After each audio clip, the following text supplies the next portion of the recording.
Guys can't muff a punt and win a playoff football game. Doesn't work like that. Good to see everybody. Exciting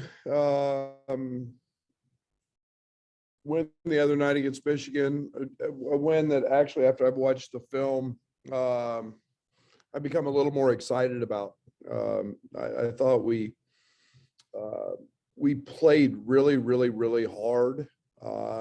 And yet I thought emotionally we were a little bit flat and a little bit off, but I liked the effort piece to our game. And then I thought we were good enough offensively, just shy of a 1.2 OER. And again, not every night's going to be perfect. Not every night's going to be pretty. And that one sure wasn't. Now we get the number one offense in college basketball with Purdue coming in. They're a team that's somewhat sophisticated in terms of all the actions they run, in terms of the movement. They're not a little different than some teams in the fact that they're not a huge ball screen team. So they run a lot of actions to get guys shots in areas. And, they're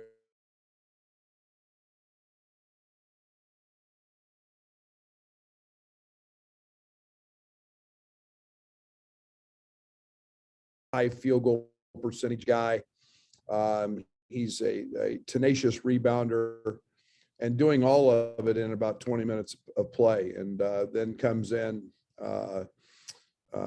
Edie, and we obviously know about his size and his development. And, so it's a two-headed monster at the in the middle. And then you put very good shooting around it. Sasha's been here forever, an elite shooter, and then maybe the top NBA prospect in our league. Kind of a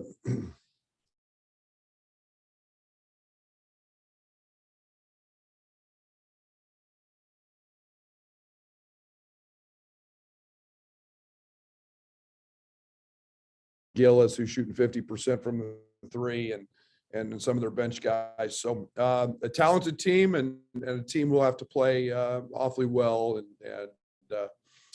excited for that challenge and opportunity. Has Payne kind of set himself apart from the rest of the conference in terms of developing big man, present company excluded, of course? No, I don't think there's any doubt about that. And I think the one thing that he's made it a priority in recruiting, I don't think you saw Zach on a whole bunch of recruiting, with a whole bunch of stars by his name, a young man who was a hockey player. And I think they did a great job of evaluating in that process. I think they've done that throughout their Matt's time there. And then to take it another step level, they've done a great job developing. So yeah, I don't think there's any question about their job of playing around bigs and having very good ones. And he never plays a twin tower set. You talked about maybe doing that with Kofi and Omar. Did it like once maybe? Why is that so difficult to get incorporated? Space.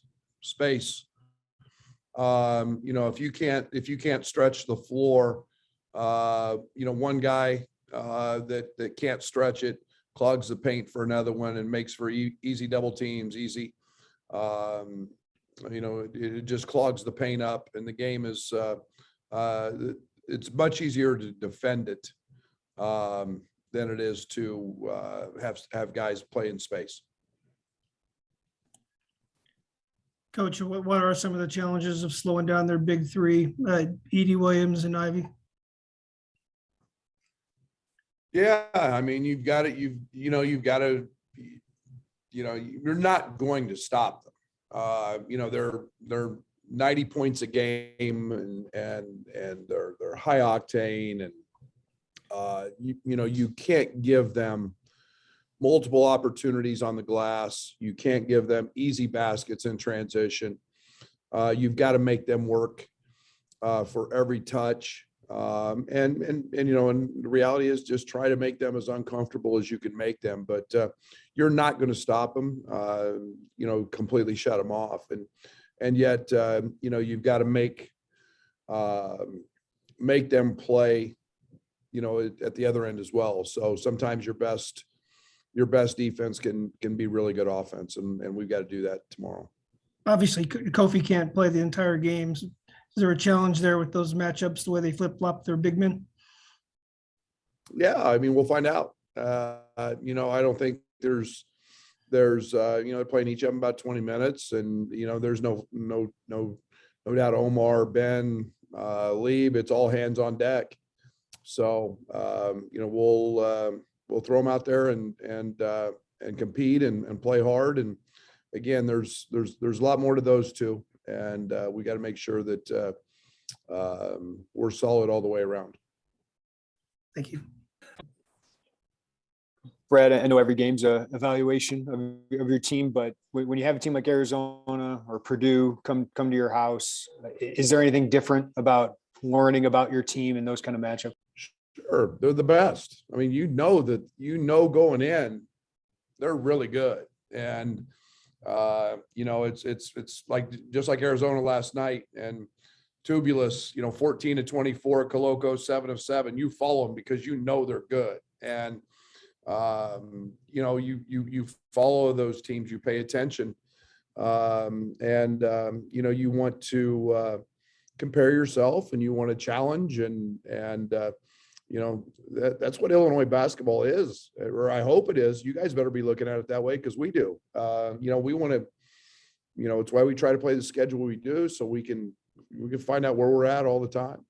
Well, I asked the question because I'm feeling that way too. Defensively, Brad, feels like the numbers are slowly increasing. You're number one right now, according to Ken's numbers, in defense in the conference. What kind of is this the challenge that you want to see your team have defensively, especially given their guards and their bigs? They're number one in the country, and OER are number two. Them are Gonzaga. I mean, it's hard to imagine Gonzaga, scoring 115 in our league every night, but they're good. They've done it against a lot of really good people, and we're growing. We're getting better. We're on the incline. I like that. So now you get a challenge, and that we'll really put it to the test, and we're going to find out where we got to continue to grow and how we got to continue to get better as we head down the homeward stretch of the season. Thanks, Brad. Hey, Brad, a year ago today, you guys lost at home to Ohio State, and since then you've gone 20-1 against Big Ten teams. What is behind that stretch, and what's it like for you to be a part of this and see this all kind of? Good players, really good coaches, who I think do a good job of preparing. I hope it speaks to our culture, that there's a level of consistency. We all go through peaks and valleys in great conferences, and it's I think the thing that would excite me about that is consistency, knowing that we've been able to try to do that a lot more nights than we haven't, and I think that you try to control the emotional piece, you can try to control the effort.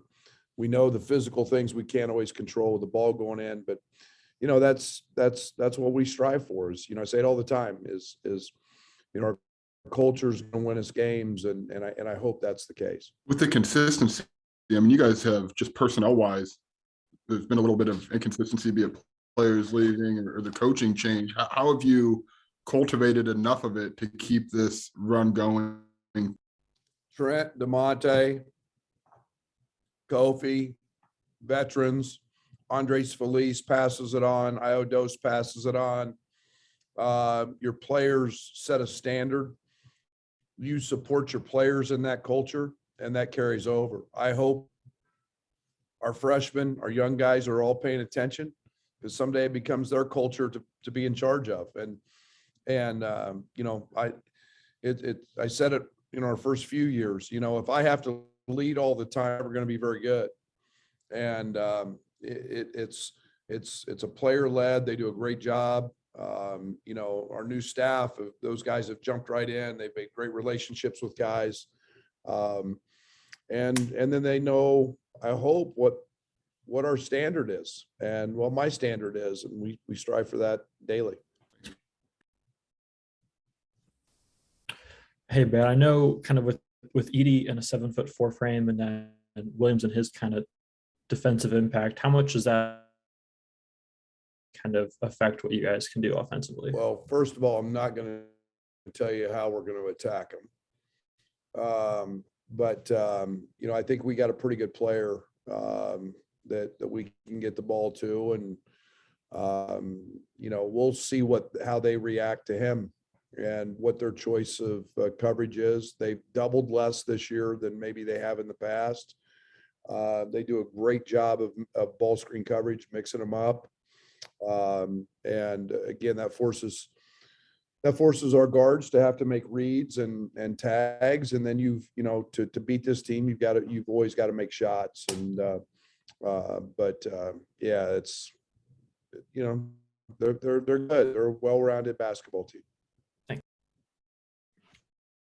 Hey, Coach, you mentioned, you know, Purdue not double teaming as much. And obviously when you have someone who's 7'4" in the paint, you don't really need to do that too often.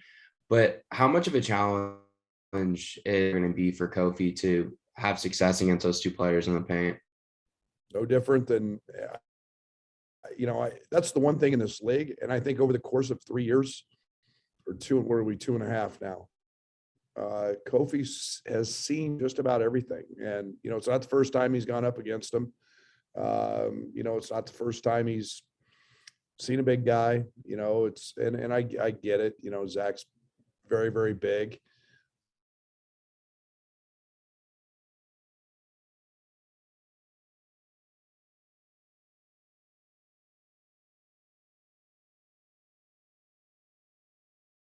Very good player, and it makes it fun. It's, you know, kind of old school basketball, watching a lot of big guys go slap bodies together.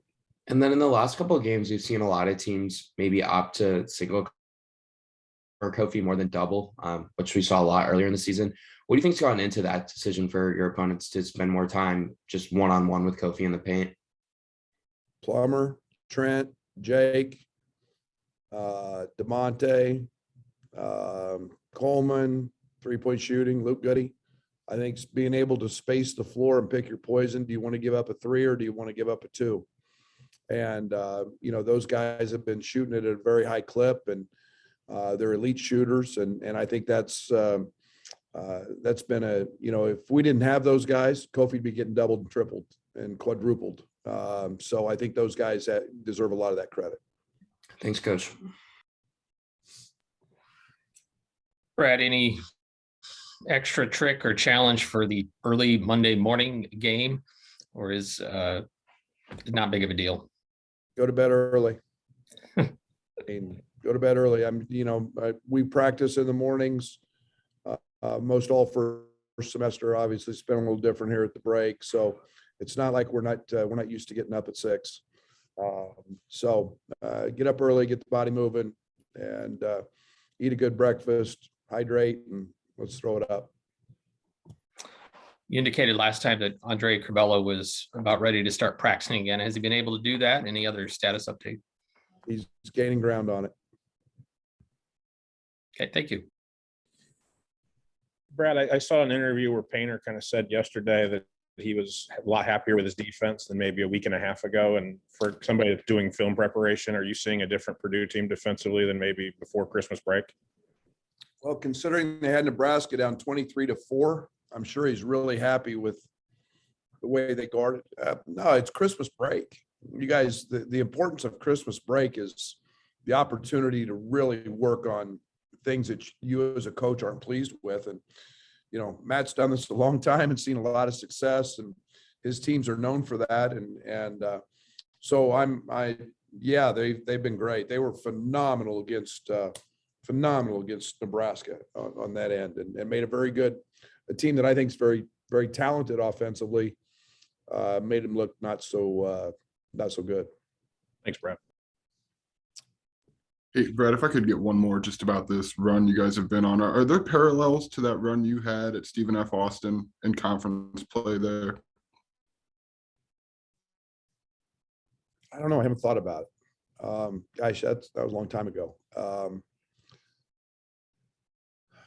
I think that the one thing that we've always tried to do is just take every game for what it is. We've never overcomplicated things. It's been one day at a time. It's just been get better. And that's been the singular focus. I don't think we ever have tried to make one game any bigger than the other.